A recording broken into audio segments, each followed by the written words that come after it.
கிறிஸ்தல இந்த பதிவு யாருக்குன்னா வாலிப பசங்களுக்காக நான் இந்த பதிவு சொல்கிறேன். எங்கள் சர்ச்சுக்கு வந்துட்டு இருந்தவங்க ஒரு 2 வருஷ காலமாக அவங்க குடும்பமும் வந்துட்டு இருந்தாங்க. இப்போ கொஞ்ச நாளாக வரதில்லை.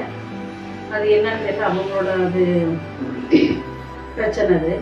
ஆனால் அந்த பையன் பாருங்க போன மாதம் டைமில் என்ன பண்ணா, அவளுக்கு 2 பசங்க. ஒருத்தன் வந்து இன்ஜினியரிங் காலேஜ் படிக்கணும், ஒருத்தன் ஸ்கூல் படிக்கிறான்.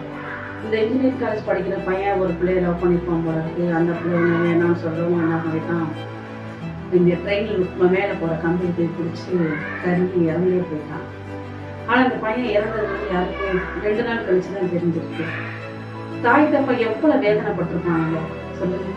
அந்த தாய் தப்பனோட வேதனையெல்லாம் யாருக்கு, அந்த பிள்ளைக்கு ஈடு யார் கட்ட முடியும் சொல்லுங்க? அந்த உயிர் யார் ஈடு கட்ட முடியும்? அந்த தாய் அப்படியே கதற கேட்கும் போது எவ்வளோ வேதனையாக இருக்குது.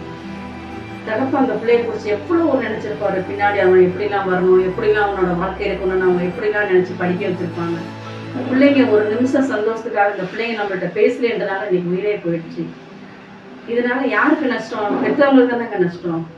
வாலிப பிள்ளைகளாம் அவங்களுக்கு நான் சொல்கிற ஒரு காரியம் என்னென்னா, இந்த காலத்தில் வந்து பிள்ளைங்க வந்து உங்களை விரும்புகிறாங்கங்கிறத நீங்கள் நினைக்கிறதுலாம் சும்மாப்பா வேண்டாம். உங்களுக்குன்னு தாய் தப்பம் பார்த்து நல்ல பிள்ளைகளை பார்த்து கல்யாணம் பண்ணி வைப்பாங்க. நீங்கள் அதுக்குள்ளார பார்த்துட்டு அவங்க பிள்ளைங்க நம்மகிட்ட பேசலேன்னு அவங்க உயிரை மாற்றிக்காதீங்க. அது பெரிய இழப்பு. தாய் தப்புக்கு நீங்கள் கொடுக்குற ஒரு பெரிய இழப்பை கொடுத்து